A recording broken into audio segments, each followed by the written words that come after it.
Hey, bienvenue tout le monde, j'espère que vous allez bien. Bienvenue à cette nouvelle série Tuning. Là, on va vous apprendre comment tuner votre char, on va vous apprendre à tuner votre guitare comme il faut.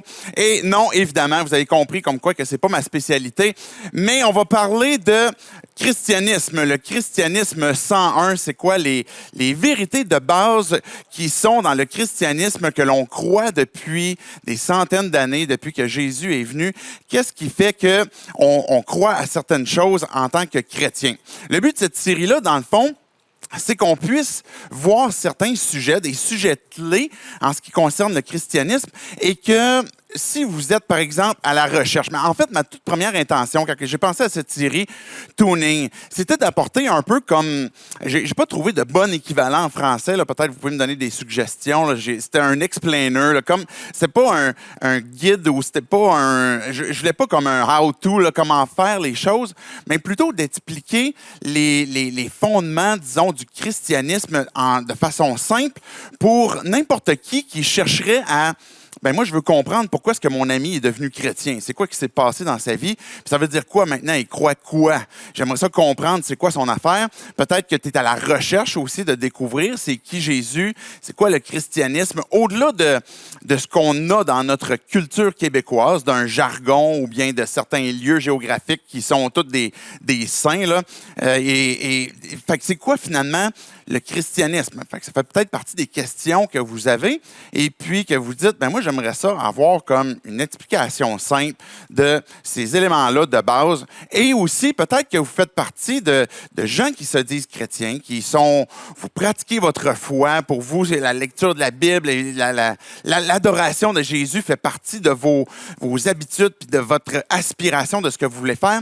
Mais le fait de tourner votre compréhension de ce que c'est le christianisme, de votre doctrine chrétienne, de votre théologie, ça va vous permettre de justement pouvoir, un peu comme le concept de quand on tourne là, les radios là, à l'époque, là, où on avait comme une espèce de barre là, on trouvait la bonne fréquence, mais de façon mécanique plutôt que digitale. Ben là, on trouve le bon son exactement à la bonne place, ou bien quand, je ne sais pas si vous avez connu les oreilles de lapin, là, puis on cherche à déplacer un petit peu, puis on fait le bon tuning, comme, OK, là, on commence à voir l'image tranquillement. Mais c'est l'idée qu'il y a derrière. Quand on tune quelque chose, c'est qu'on est en train d'essayer le plus possible d'enlever les parasites, enlever les choses qui viennent bloquer l'image qu'on veut avoir finalement, puis l'avoir la plus claire possible. Quand on va parler de christianisme, ça va être cette idée-là de revenir vraiment au message central. C'est quoi? C'est quoi le message de Jésus? C'est lui qui a créé le christianisme. Fait que c'est quoi qui nous disait? Les apôtres, par exemple, c'est quoi qu'on a eu dans l'histoire du christianisme? Et par exemple, quand on arrive même à l'époque qu'on appelle la Réforme, où il y avait une seule église, puis là, à un moment donné, il y a eu des protestants, des réformateurs. C'est de cette branche-là qu'on appartient à l'église 180, des protestants ou évangéliques. Les protestants sont venus à un moment donné à un point où ils ont dit, on veut revenir au message d'origine de Jésus puis des apôtres et puis essayer de plus possible de tasser les éléments qui ont été ajoutés par après pour avoir un bon tuning de c'est quoi que Jésus disait, puis ça veut dire quoi pour nos vies. Donc, l'objectif, c'est pas de faire un cours de théologie, c'est pas ça, mais qu'on soit capable de voir quand même ça implique quoi. Je donne un exemple. Il y avait justement un homme d'une autre époque, au 19e siècle, un théologien qui s'appelait Archibald, et puis il faisait pas de la bière, ce gars-là, là, mais c'était Archibald Alexander, et puis il disait, la théologie, c'est un peu comme le bois qu'on met pour un feu. C'est ce qui va être le combustible, mais le feu va être l'Esprit de Dieu, qui va être Dieu, qui va apporter justement cette combustion. Fait que les deux sont nécessaires. Il ne peut pas avoir de feu s'il n'y a pas de bois. Et puis le bois, sans le feu, il ne donne pas grand-chose. Fait que si vous avez un foyer à la maison, c'est le bon temps de vous réchauffer justement sur le bord de ce foyer-là. Et puis de découvrir que la théologie, finalement, c'est un peu une illustration semblable, qu'on met du bois et plus on comprend ce que Dieu est, plus on comprend son plan pour nos vies, plus on comprend les principes élémentaires du christianisme, mais le feu va pogner, le feu va prendre, ça va faire quelque chose dans nos vies. C'est ça l'intention. Fait que quand que, peut-être vous avez vu le plan là, passer, on a 7 dimanches où on va avoir une série de 7 discours qui seront basés sur les sujets, par exemple, de Trinité qu'on va voir ce matin, de révélation, c'est-à-dire la Bible, de création, péché, rédemption, Église, restauration. Mais ces mots-là, en fait, c'est vraiment stratégique la façon qu'on les a placés dans la chronologie parce que c'est des concepts qui sont extrêmement importants pour découvrir le fondement du christianisme et d'enlever le plus possible le superflu. Fait que l'objectif, c'est vraiment ça, qu'on puisse faire ce tuning pour qu'on puisse apporter du bois encore plus à notre compréhension de la personne de Dieu.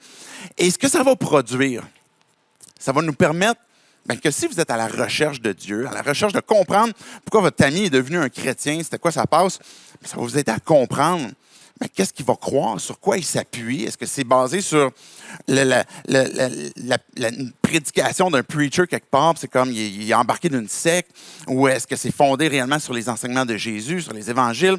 Mais ça va vous permettre de découvrir ça veut dire quoi le christianisme?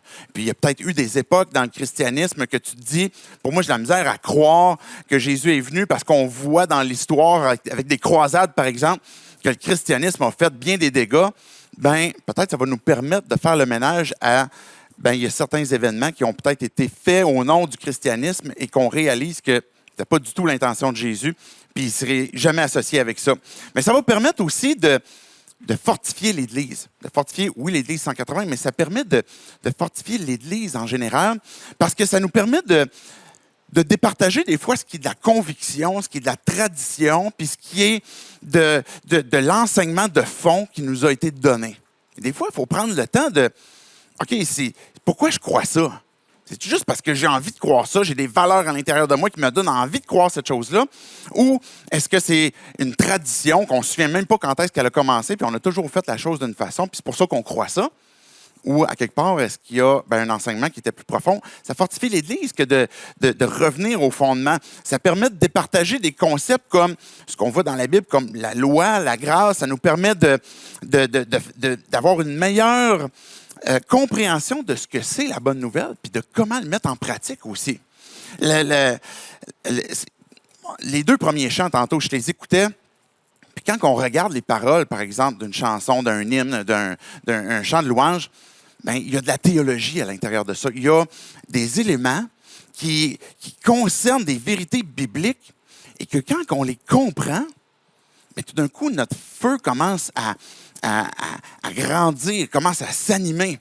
Et c'est ce que ça crée dans l'Église. Je ne sais pas si vous avez, mais c'est sûr que vous avez déjà joué à un jeu de société, là. Un jeu vidéo, un sport quelconque, que vous embarquez dedans, puis vous ne comprenez pas les règles. Il n'y a rien de plus plate que de commencer un jeu vidéo ou de commencer un jeu de société. Tout le monde connaît les règles du jeu de société, puis toi, t'es comme, c'est pas trop. Je me souviens de ma première partie de football que j'ai faite, je comprenais rien de ce jeu-là. J'avais l'air d'un chien d'un allée de quai. Je me disais, qu'est-ce qui se passe? Tout le monde court tout partout, puis je sais pas qu'est-ce qui arrive.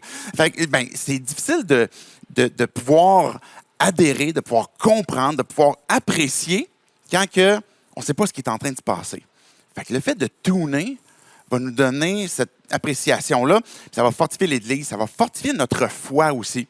Sur un plan individuel, je veux vous encourager à travers cette série-là à approfondir ce que vous croyez pour que justement, quand il arrive les moments qui sont peut-être plus difficiles, certaines épreuves, des moments où peut-être on est en train de livrer un certain combat lié à notre foi, que notre compréhension de Dieu, de qui est Jésus, de ces éléments-là que j'ai mentionnés tantôt, sont bien appuyés.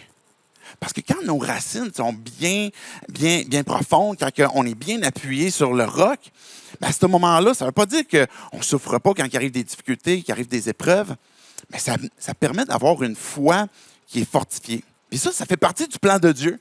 Comme un bébé qui apparaît, qui naît, et puis qui apparaît comme, tu sais, c'est la cigogne vient de porter, là. Mais là, il est là, puis là, à un moment donné, il grandit, puis au fur et à mesure qu'il grandit, que ce soit dans ses premiers mois, dans ses premières années, à l'adolescence jusqu'à l'âge adulte, mais on voit qu'il y a une maturité qui grandit. On voit que l'enfant est en train de devenir un homme ou une femme, et puis il y a une autonomie qui s'établit. Mais avec notre marche avec Dieu, c'est un peu la même chose. Et le fait de continuellement tourner pour s'assurer est-ce que ce que je crois est bien appuyé sur ce message que Dieu avait pour moi, la compréhension de Dieu? Mais ça va fortifier notre foi. Ça va avoir un impact aussi sur notre façon de vivre. La façon que je comprends Dieu, la façon que je comprends la Bible, la façon de ces vérités-là que j'ai réussi comme tranquillement à faire un peu de ménage puis à comprendre un peu mieux, ben ça va me permettre de, par exemple, si j'ai une meilleure compréhension de ce que c'est la justice de Dieu, ma façon d'agir avec le monde va être complètement transformée. Parce que Jésus, ce qui montrait de la justice de Dieu, qui, oui, peut refléter un aspect de sainteté, puis un juste retour, par exemple, du péché, etc., qui est un jugement, mais aussi la justice va impliquer le fait que je veux prendre soin de la veuve et de l'orphelin. Je vais prendre soin de la personne vulnérable. Je vais prendre soin des gens qui souffrent actuellement, qui sont peut-être étrangers qui viennent d'arriver, des gens qui sont itinérants, des gens qui sont pauvres, des gens qui ont besoin, qui sont peut-être dans une période de leur vie. Et ça c'est une application de la justice de Dieu. Mais quand je la comprends, cette justice-là, parce que j'ai pris le temps de... OK, je veux m'assurer de tourner, c'est quoi que Dieu dit. Puis pas rester juste sur des concepts, mais bien m'asseoir. Mais à ce moment-là, ma façon de vivre va avoir un impact. Parce que ce que l'on fait découle de ce que l'on croit, de ce que l'on connaît, de ce qu'on comprend. Et ça va nous permettre justement d'avoir un meilleur impact sur notre monde. Et puis de ne pas juste être dans une léthargie spirituelle. On ne veut pas être des croyants qui ne sont pas pratiquants. Ça ne fait pas de sens, mais on voudrait être des croyants qui, avec ce que Dieu nous donne, au fur et à mesure que Dieu nous nourrit puis qu'on prend ce qu'on a besoin de prendre au moment où ce que l'on est, dans la saison dans laquelle on est, bien qu'on peut avoir justement cette application, cette façon d'exprimer notre foi qui ne sera pas léthargique, qui ne sera pas juste, bon, on va attendre que le go va nous déconfiner puis après ça, on va pouvoir faire de quoi? Bien, déjà, qu'est-ce que Dieu nous demande? À quoi Dieu est en train de te diriger présentement? Il est en train de nous pousser? Voilà l'intention qu'on a à travers la série. Je vous invite à tourner déjà dans Jean, au chapitre 16. Je vais lire les versets 12 à 16 pour aborder le premier sujet qui est Trinité. Donc, Jean 16, verset 12. J'ai encore beaucoup de choses à vous dire, mais vous ne pouvez pas les supporter maintenant. Imaginez que je commence ma prédication comme ça. J'ai encore beaucoup de choses à vous dire, mais vous ne pouvez pas les supporter. En tout cas, Jésus, lui, pouvait se permettre de dire ça. Je n'ai pas cette prétention-là du tout. Verset 13. Quand le défenseur sera venu, l'Esprit de la vérité, il vous conduira dans toute la vérité, car il ne parlera pas de lui-même, mais il dira tout ce qu'il aura entendu et vous annoncera les choses à venir. Il révélera ma gloire, parce qu'il prendra de ce qui est à moi et vous l'annoncera. Tout ce que le Père possède est aussi à moi. Voilà pourquoi j'ai dit qu'il prend de ce qui est à moi et qu'il vous l'annoncera. Encore un peu de temps et vous ne me verrez plus. Et puis encore un peu de temps et vous me reverrez parce que je vais au Père. C'est quoi ce concept de Trinité? Au nom du Père, du Fils et du Saint-Esprit. Amen. Hein? Naturellement, on va quand on va entendre parler du Père, du Fils et du Saint-Esprit, on va dire Amen. Et on va avoir cette tendance à penser que c'est juste une formulation comme pour conclure une prière. Mais en fait, c'est beaucoup plus que ça. C'est un concept. En fait, la Trinité, le mot Trinité n'est pas dans la Bible. Fait que certains vont dire que, mais tu sais, est-ce que la Trinité, par exemple, les témoins de Jéhovah vont dire, le mot, il n'est pas là, fait qu'on ne pourrait pas dire que la Trinité existe. Mais le concept est très clair quand même. C'est un mot qui a été donné pour décrire ce qui nous est dépeint tout au long de la Bible, à partir de la Genèse jusqu'à Apocalypse. Le concept de Trinité est présent. On vient de lire un texte et puis on a vu que, par exemple, dans le verset 13, il va dire « Quand le défenseur sera venu, l'Esprit de la vérité ». Il va parler aussi, Jésus qui parle, il va dire « Il révélera ma gloire ». Jésus, il parle de lui-même. Et je ne veux pas aller dans tous les détails pour expliquer la divinité de Christ, puis du Saint-Esprit, puis du Père. Mais dans le texte qu'on a vu, déjà, on voit que est impliqué le Saint-Esprit, le Consolateur, et aussi le Fils qui parle de sa gloire. Mais il va parler aussi du Père, au verset, par exemple, 15, où ce qu'il va dire « Mais tout ce que le Père possède est aussi à moi ». Le concept de Père, du Fils et du Saint-Esprit, c'est réellement quelque chose que l'on trouve dans la Bible et que le fait de bien le comprendre va nous permettre d'éviter peut-être aussi certains écueils. Comme, par exemple, on pourrait avoir dans dépendamment dans notre arrière-plan d'Église, dans notre pratique d'Église, on pourrait, avec une mauvaise compréhension de ce que c'est la Trinité, amener à un moment donné une des personnes de Dieu à éclipser les deux autres. Je ne sais pas si vous comprenez ce que je veux dire, mais on pourrait des fois parler uniquement de Jésus à un point tel qu'on ne parle plus de l'Esprit et on ne parle plus du Père. Mais ça ne ferait pas de sens. Et ou à l'inverse, où on parle que de l'Esprit, que de ses manifestations, que de tout ce qu'il peut faire, puis qu'on parle très rarement du Fils ou du Père, ben ça amène un déséquilibre et qui fait que peut-être notre compréhension de la Trinité et de leurs œuvres, de leur rôle, ben nous emmène à un déséquilibre aussi, même dans notre pratique d'Église.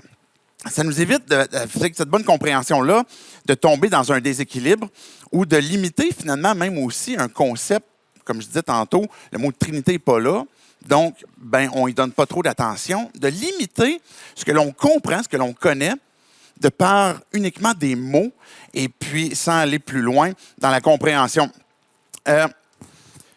Qu'est-ce que ça veut dire en clair? Je trouvais ça cool parce que le Larousse a donné une définition qui est vraiment, je pense, en tout cas certainement qui se sont inspirés du Credo des apôtres, du Concile de Nicée. Et regardez bien qu'est-ce que ça dit. Dans la théologie chrétienne, désignation de Dieu en trois personnes, Père, Fils et Saint-Esprit, distinctes, égales et consubstantielles, pas pire pour le Scrabble, en une seule et indivisible nature. Ce que ça veut dire en clair, c'est que Dieu et trois personnes. Il y a un seul Dieu. C'est quoi les éléments importants qu'on doit retenir de la doctrine de la Trinité? C'est qu'il y a un seul Dieu. Et c'est important parce que quand on arrive même dans l'histoire de l'humanité, quand on regarde la Bible, et puis que, par exemple, les Hébreux, qui sont devenus les Juifs plus tard, émergeaient à travers d'autres peuples qui étaient là, ce qui existait à l'époque, c'était un polythéisme chez tous les autres peuples, parce qu'il y avait plein d'autres dieux. Et là, tout d'un coup, tu as un peuple qui arrive puis qui est monothéiste. Il y a un seul Dieu. Puis le christianisme a un seul Dieu. On n'a pas trois dieux, on n'est pas polythéiste. Il y a un seul Dieu, mais en trois personnes distinctes, le Père, le Fils et le Saint-Esprit, et qui ne sont pas partagés comme la tâche de Dieu à 33,33% chacun d'entre eux. Ils sont pleinement Dieu. Le Père est pleinement Dieu. Le Fils est pleinement Dieu. Le Saint-Esprit est pleinement Dieu. Puis dans les textes qu'on a lus tantôt, on voit que Jésus fait une distinction entre lui et le Père. Ce que le Père possède, je le possède aussi. L'Esprit de vérité va venir et il va vous annoncer ce que moi j'ai parlé. Il va révéler ma gloire. Et là, tout d'un coup, on réalise que c'est trois personnes distinctes. C'est-à-dire que le Père n'est pas le Fils ou le Saint-Esprit n'est pas le Père et vice-versa. C'est pas comme des transformations ou des expressions différentes, mais c'est vraiment trois personnes distinctes, mais qui sont un seul Dieu. Maintenant, on disait que les éléments importants à savoir en ce qui concerne la Trinité, c'est que on est monothéiste, mais il y a trois personnes distinctes. Puis exactement comme on l'a lu dans la définition du Larousse, trois personnes distinctes, égales dans la même nature. Puis quand on lit Jésus, par exemple, dans les évangiles, on va voir que Jésus, quand il se présente comme le Fils de Dieu, ce que les Juifs comprenaient à ce moment-là, c'est de la même nature que Dieu. Il est Dieu. C'est la raison pour laquelle on a voulu lapider Jésus à plusieurs reprises, parce qu'il se faisait égal au Père. Fait qu'il y avait la même nature, égale, consubstantielle. Ils partagent la même substance, ils ont la même nature et ils sont indivisibles. Chacun sont à 100% Dieu. Ça va jusque-là? C'est les éléments principaux de ce que c'est la Trinité, de ce qu'on a besoin de croire. Mais pourquoi est-ce que c'est important pour les chrétiens? Pourquoi est-ce que la Trinité est une question importante pour les chrétiens? La raison pour laquelle Jésus peut nous sauver, la raison pour laquelle on parle de Jésus, c'est parce qu'il est 100% Dieu. On avait besoin de Dieu pour être sauvés de nos péchés. Pas d'un gars qui était parfait puis qui nous a été donné, pas d'un ange. Dieu n'a pas pourvu un sacrifice comme, OK, je vous ai pourvu comme une belle vache, ça va être satisfaisant. C'est son Fils unique. Dieu lui-même qui est venu puis qui a donné sa vie. Ça emmène toute une autre perspective de notre compréhension de l'œuvre de Dieu. que Dieu s'est donné lui-même, que le Père a donné son Fils unique et qu'on voit toute l'œuvre de l'Esprit à travers justement ce moment où ce que Jésus est venu pour donner sa vie, qu'on appelle l'œuvre de salut, pour que l'humanité puisse être pardonnée à partir du moment qu'on place notre foi en lui pour se repentir aussi. Fait que Jésus peut nous sauver parce qu'il est pleinement Dieu. Le Père, le Fils et le Saint-Esprit qui sont pleinement Dieu méritent pleinement la gloire. La raison pour laquelle c'est important pour les chrétiens, c'est que Dieu mérite toute gloire. On en parlait la semaine passée. Il nous a créés pour sa gloire. Et quand on parle du Fils, puis qu'on parle tantôt, comme on a chanté, Prince de paix, puis qu'on est en train d'adorer, on est en train de diriger notre adoration envers le Père, envers le Fils, envers le Saint-Esprit. Pourquoi? Parce qu'ils sont chacun d'entre eux, dans leurs 3 personnes, pleinement Dieu et méritent toute adoration, toute gloire. Et ça, c'est important pour la doctrine chrétienne. La Trinité révèle aussi le caractère de Dieu. La Trinité, ce n'est pas quelque chose que Dieu a créé. C'est quelque chose que Dieu est. Il est trinitaire. Et ce qu'on découvre à travers la Trinité, quand on découvre la personne de Dieu, on découvre aussi qui on est. On découvre aussi le plan qu'il a pour nos vies. La Trinité, c'est une communauté parfaite. Le Père, le Fils et le Saint-Esprit qui s'aiment parfaitement, qui se rendent gloire mutuellement. On voit Jésus qui dit, le Fils va venir puis il va vous parler de ma gloire, il va venir rendre ma gloire visible. On voit dans d'autres textes le Père qui parle du Fils qui dit « Ô Dieu, ton trône est éternel, ton sceptre. » Et on va voir que le Père est en train d'interpeller le Fils comme « Tu es Dieu. » Et il y a cette communauté qui est parfaite, cette union qui est parfaite et que Dieu a voulu nous faire entrer dans cette relation-là. Parce que cette gloire-là qu'il y a dans la Trinité, dans la communion parfaite de Dieu, Dieu a dit, dans ma nature, là, je veux donner, je suis généreux, je veux partager. Je veux que ce qu'on va créer, quand on va créer l'homme à notre image, on va parler de la création la semaine prochaine, il va pouvoir entrer en relation avec nous, puis pouvoir partager notre gloire, puis entrer dans cette communauté qui est parfaite. Et quand on parle de Trinité, on n'est pas juste en train de parler d'un concept théorique et on essaie de trouver des illustrations qui ne sont jamais vraiment parfaites, mais on est en train de parler de ce que Dieu est, puis ça nous aide à comprendre qu'est-ce que Dieu veut pour nous. Puis le fait qu'il veut nous révéler l'amour que, par exemple, le Père a eu pour le Fils, que le Fils aime le Père, que le Saint-Esprit est ce lien entre les deux et que l'amour que Dieu a eu pour les 3 personnes qu'il y a au sein de la Trinité, c'est pas un amour qui est flou, un amour qui est théorique, c'est un amour qui s'est concrétisé, c'est un amour qui s'est incarné et que Dieu a révélé à travers le Fils, à travers le Père, à travers le Saint-Esprit. Puis quand on regarde, par exemple, c'est quoi l'Évangile? On découvre que cette nature qui est de Dieu, qui est trinitaire, va avoir un impact direct sur ce que c'est l'Évangile. Le Père est l'architecte de notre salut, celui qui a prévu le fait qu'on puisse être restauré, qu'on puisse être réconcilié avec lui. Celui qui nous révèle cet amour-là, puis qui a incarné justement cet amour-là, c'est le Fils. Fait que le Père est l'architecte, mais le Fils est celui qui l'a incarné, et l'Esprit qui est celui qui nous conduit à Christ dans l'adoption. Ça nous aide à comprendre c'est quoi l'Évangile. Quand on a une bonne compréhension, par exemple, de la Trinité, de ce que Dieu est, on comprend qu'on peut devenir ses enfants adoptifs, les enfants du Père. On devient les frères et sœurs de Jésus. On devient une habitation de Dieu en esprit. Quand on comprend ce que Dieu est dans cette Trinité-là, on comprend ce que c'est l'Église aussi.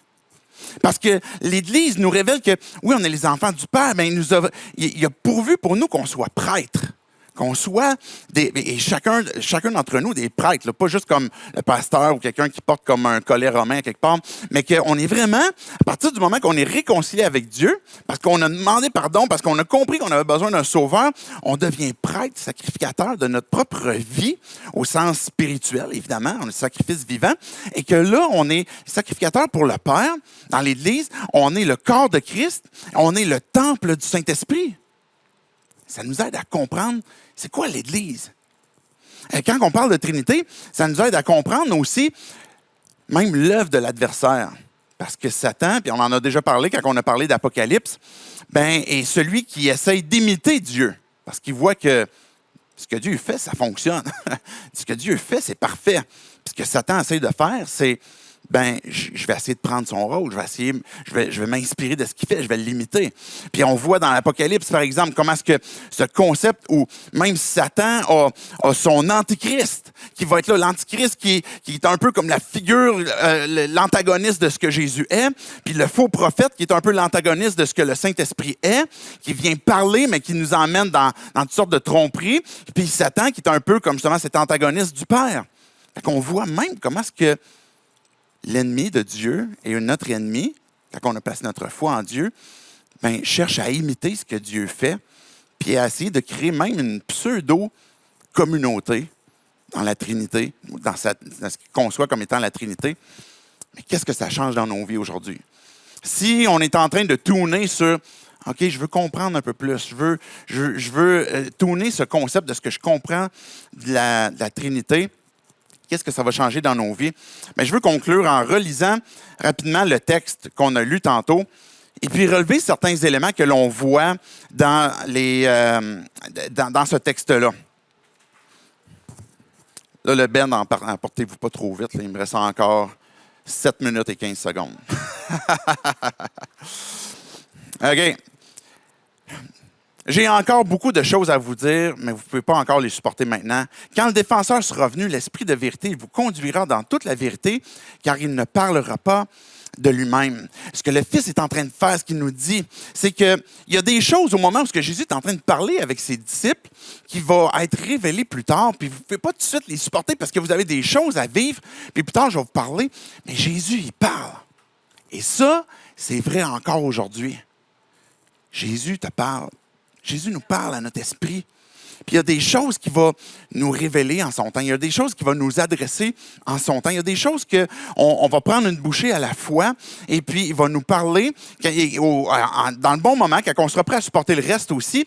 Et l'esprit qu'on appelle le défenseur au verset 13 est celui que Jésus appelle justement le défenseur, le consolateur. Celui qui littéralement qui vient à côté pour nous accompagner, pour nous conduire. Jésus est venu sur terre. Jésus a existé depuis toujours. Mais au moment qu'il est venu à Noël, il s'est incarné. Il n'a pas commencé à exister là, mais il a pris une forme humaine, puis il a révélé qui est le Père. Il a révélé c'est quoi le plan de salut pour nos vies. Et puis, au moment où il est en train de parler avec ses disciples, il est sur le point de repartir, puis il est en train de leur dire, « Je ne vous laisse pas tout seul. » Parce que l'esprit de Christ, mon esprit, celui qui va être le défenseur, le consolateur, mais il va marcher avec vous puis il va vous conduire dans toute la vérité. L'esprit te parle aussi, puis te révèle ce que tu as besoin de comprendre de Jésus. Dans les bons moments qu'on a besoin de comprendre. Il va venir aussi au verset, si je poursuis par exemple le verset 13, il va dire, il ne parlera pas de lui-même, mais il va dire tout ce qu'il aura entendu et vous annoncera les choses à venir. Le Saint-Esprit, il va venir pas tant pour révéler qui il est, mais pour révéler ce que Dieu a à dire, nous rappeler ce qu'il nous a déjà dit pour que dans des moments clés, où ce que peut-être notre foi est attaquée. Peut-être qu'il y a des moments où on est en train de douter. Peut-être des moments où on est triste. Il y a des moments où on ne sait plus comment prier. L'Esprit vient puis nous rappelle. Te souviens-tu ce que j'ai fait dans ta vie?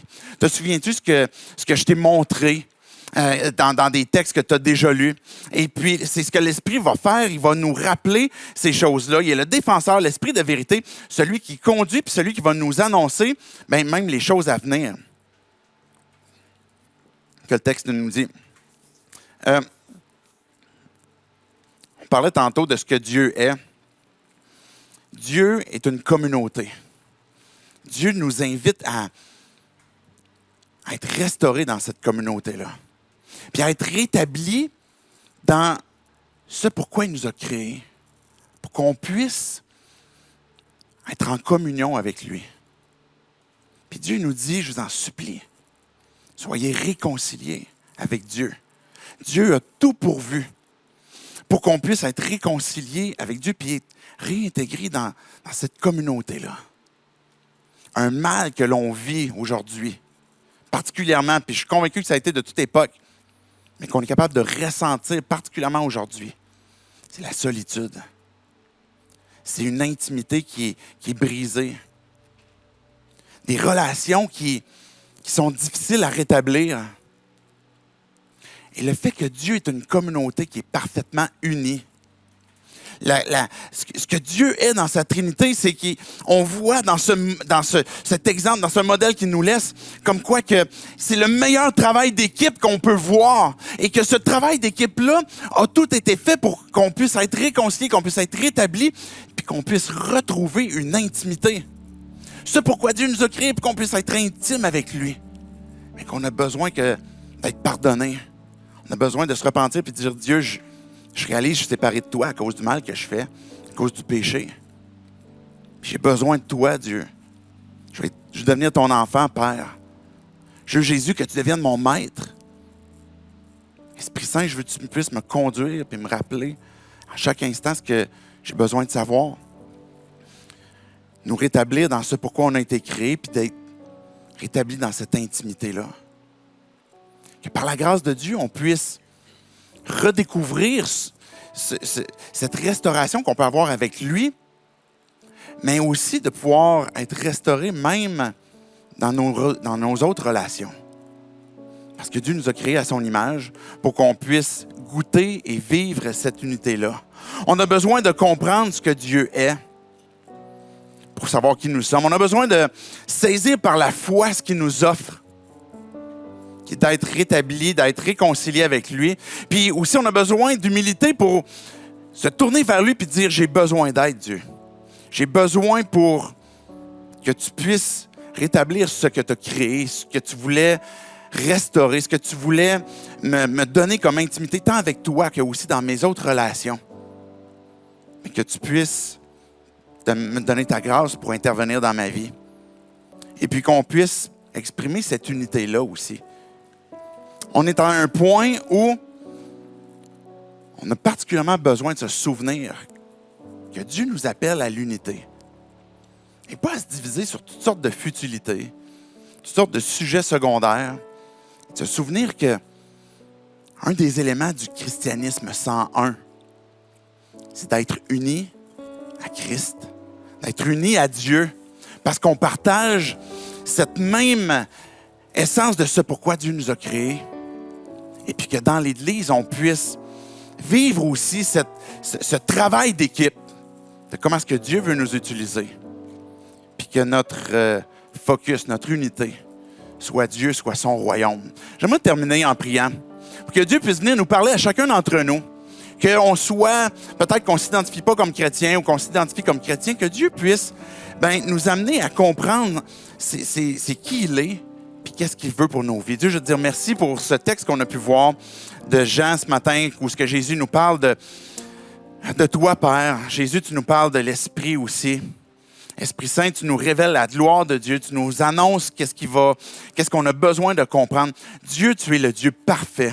Ce Dieu qui nous a invités dans cette communion avec toi. Je te prie pour chacun d'entre nous, tu nous connais personnellement. Je te prie pour que tu puisses te révéler à nous. Que tu puisses nous faire comprendre, nous amener à apprécier qui tu es, Dieu. On peut juste parler de toi, Dieu, puis expliquer certains concepts et rester à des concepts justement théoriques. Mais on veut que tu puisses te révéler d'une façon vivante, qu'on puisse goûter, apprécier que tu es bon, que tu nous invites à être restaurés, Dieu, dans une relation avec toi, dans une intimité avec toi. Je te prie pour que tu puisses nous révéler à chacun d'entre nous, Dieu, aussi à ton Église. Qu'est-ce que tu t'attends de nos vies pour qu'on puisse vivre, goûter l'unité, pour qu'on puisse te glorifier. Et c'est en ton nom, Jésus, qu'on prie ces choses. Amen.